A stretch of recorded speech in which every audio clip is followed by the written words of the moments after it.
Hello everyone and welcome to Pisa, Italy. Let us take a walk here in Italy today.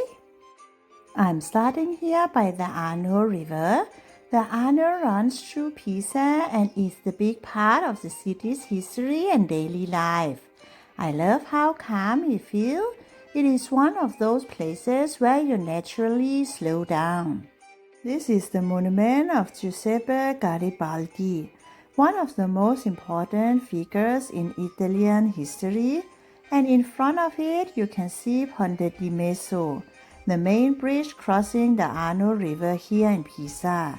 This area is always full of life, people passing by, meeting up, and just moving through the city. It really feels like the heart of Pisa. This is the church of Santa Caterina di Alessandria. It is connected to the university area and has a very intellectual history feel. I really enjoy how churches here are woven into everyday life. Just a short walk away is the church of Sant'Apollonia, smaller and quiet but still full of history. Sometimes these lesser-known places leave the strongest impression. Now I am at Santo Stefano dei Cavalieri, located in Piazza del Cavalieri. This church is closely connected to the Knights of Santo Stefano and Pisa's past as a powerful maritime city. The square feels very elegant and serious, almost like time slowed down here. This is the University Church of San Frediano. It is mainly used by students today, which I really like. History still serving a moral purpose. Pisa truly feels like a living university city. These are the Baths of Nero, ancient Roman ruins.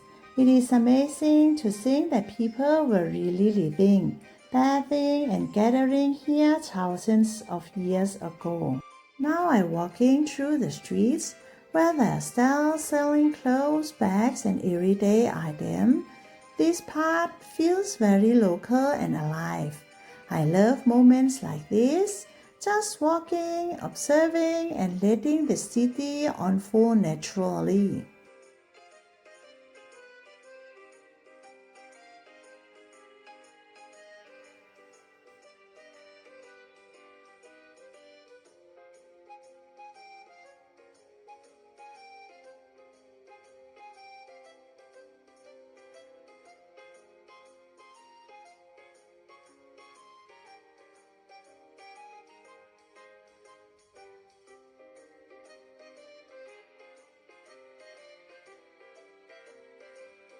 And of course, this is Piazza del Duomo, home of the famous Leaning Tower of Pisa.